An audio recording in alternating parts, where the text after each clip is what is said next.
Hey, what's up? I'm Neil, I'm 22 years old, and instead of getting a job after college, I booked a one-way flight to Peru. So why did I do that? Also, how did I do that, financially speaking?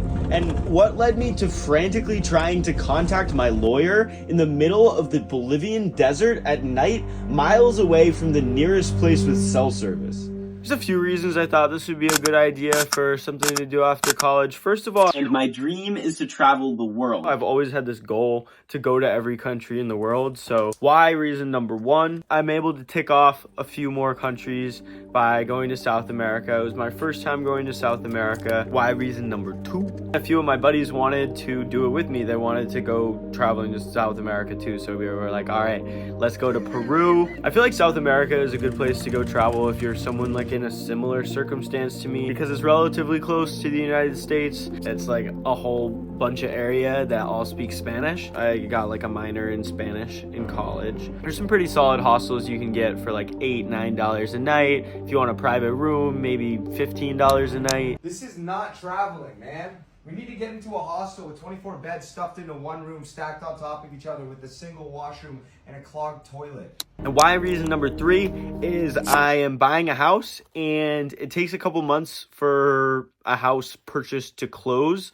So I could either, stay at my parents' place or rent a place for 2 months, which wouldn't make sense. So I figured, why not just travel the world instead? But also, how am I buying a house and how am I affording to travel the world? I always thought it would be cool to make money online from videos somehow, and so I've always been like making YouTube videos and like TikToks and made like a little bit of money off of things like that.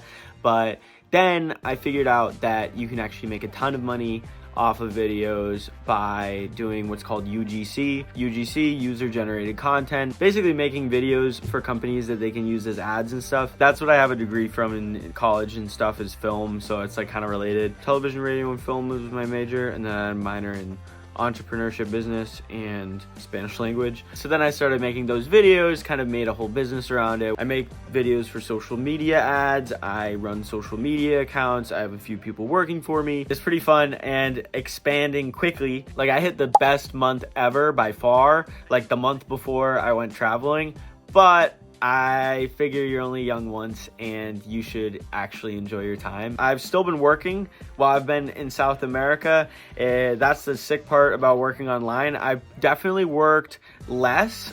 Should I say how much money I make?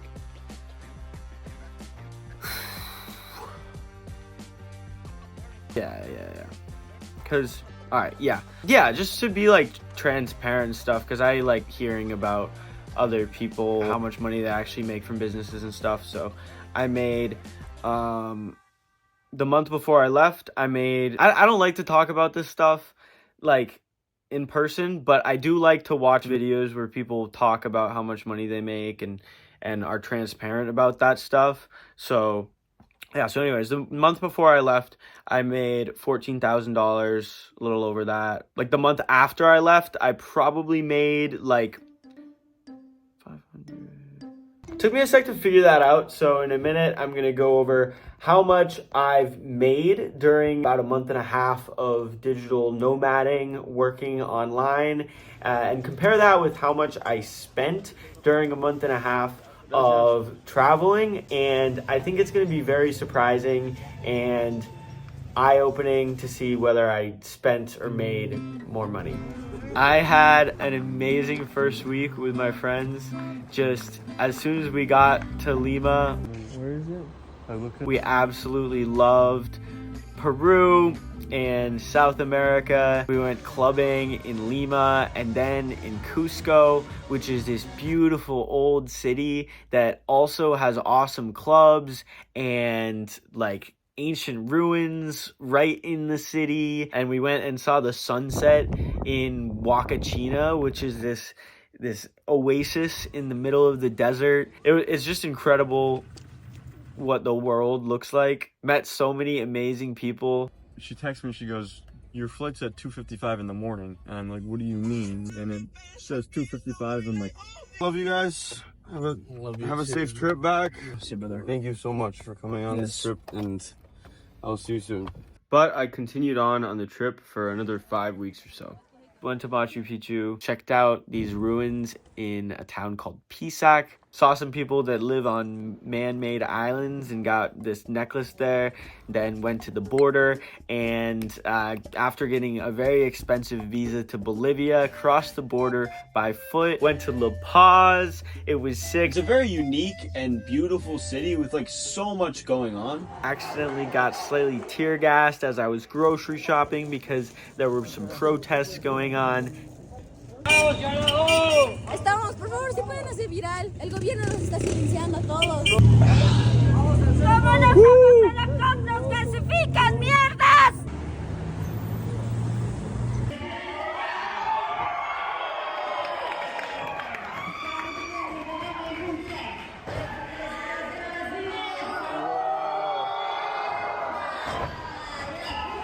Then I did this sick mountain bike ride called Death Road on the side of this beautiful mountain, but it's kind of sketchy because you're like right on the side of a mountain.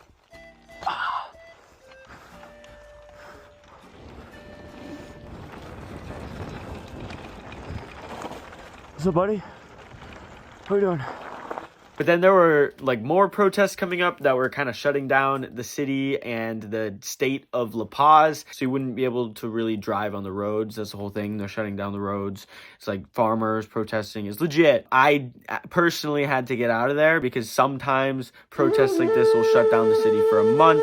And I had to be back because I had to close on a house on October 5th. The Uyuni salt flats in Bolivia, which is like the main reason I went to Bolivia, are in another state, so I'd be good. So I went to the border with Argentina to a town called Tupiza to take a tour toward the Uyuni salt flats through the desert. Our first day of the tour starts at like 9 a.m. and within 2 hours of driving into the desert, the car in front of us in the tour hits an ambulance that has like an active person in it, like a person in the ambulance that like needs assistance. Neither of the cars can drive after that. They have to wait for a new ambulance to come, and our chef gets a concussion in the accident and has to leave, so they have to ship out a new chef. We continue heading into the desert. I was just praying that I would be able to get Wi-Fi once every day or two because I had work and things like that.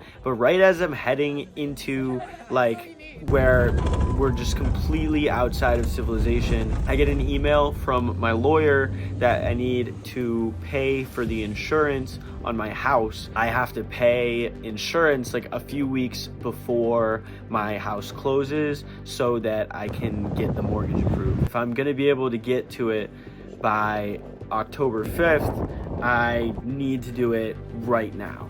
But as soon as I see that email, I've lost service for the next like 2 days. I have like a US phone plan that carries over. So I was the only one that got a tiny bit of service one night, but I was not able to call. I was only able to send out an email. So I sent my insurance agent my credit card info. I shouldn't be saying this online. I sent her my credit card info over an email because I couldn't make a call to her and she didn't have like another way that I could pay. She didn't have like a link online or anything like that. Finally, I pay it. I go see the Uyuni salt flats. I go meet up with someone in Argentina that I had met earlier in Cusco. I check out Argentina for like 1 week total. It was an awesome country, but then I have to go home and fly home because I've got a closing in less than a week. I had no idea when I started where I would be ending my trip.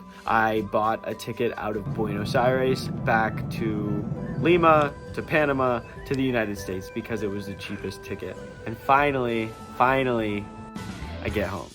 I mentioned that I made less money while I was traveling than the month before, but how much less did I make? Over the month and a half that I was traveling, I made $5,450. So that would maybe be about $3,000 a month. It's a lot less than the $14,000 that I made the month before I left, But let's break into how much money I spent to see if I spent or made more over a month and a half of traveling. This is way more than I expected to spend, but here we are. You're blowing all your money when you don't have money. You can't take care of your own life. You start your checking accounts with nothing. You refuse to get a job. The first category is planes and buses, and this is the biggest category. That includes a $600 flight back, about a $250 flight there. Me and my friends' flight from Lima to Cusco and Cusco to Lima. We missed our flight. Honestly, I can't complain as well. Nick is gone. I don't know where he is. Which we missed both of those flights and had to rebook those flights. So it adds up there with buses as well. And the number for that is $2,151.17 over a month and a half. Thank you so much. Thank you, thank you, thank you, thank you, thank you, thank you. The next expense was not too bad, and that's tours and experiences, which, you know, all the cool stuff I told you about probably falls under that. So that adds up to $830.26. I ate out a lot while I was traveling, and it was a lot cheaper than food in the US, but it definitely still adds up when you're eating out for most of your meals. My expenses for the month and a half were $1,091.22. Lodging was also cheaper than I expected, I would say. You're probably wondering how I paid for this $25 million mansion at the age of 17 in all cash. But despite the Lamborghinis, the mansion, living on top of the hill, and having all these women, the answer is actually pretty simple. But first, follow me. Staying in hostels, mostly at like $8 a night, $10 a night, and then a few times that I got nicer hotels or got single rooms. So that came in at $431.29. I did do some partying while I was traveling. Any kind of nightlife, whether it's the entrance fees or the drinks or whatever. My total cost for going out were $511.56. And then I did eat out a lot, but I also got some groceries. I'm vegan, so it was good to have like some soy milk on hand, some peanuts in case there wasn't anything else that had protein in it for me. And then I also just included in this category any snacks that I bought while I was out or any souvenirs. So this necklace, this hat, but anything like that. Got some gifts for my family. So grocery shopping, snacks, and souvenirs come out to $561.08. So what do you think?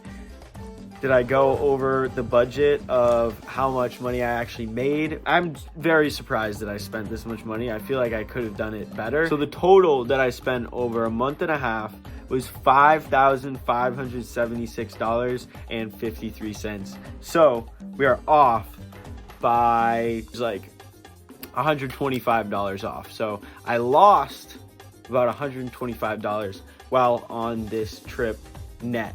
Gotta get my money up. $126.53. Drop a like if you enjoyed the video. Actually, no, I'm only supposed to have one call to action at the end of my video, so don't like the video, don't subscribe, just leave a comment about what country I should go to next, because I'm going to go to every country in the world. And leave a comment if you want more videos on how to make UGC, how to make videos, how to make money online, because I love making videos on that kind of stuff too. Peace.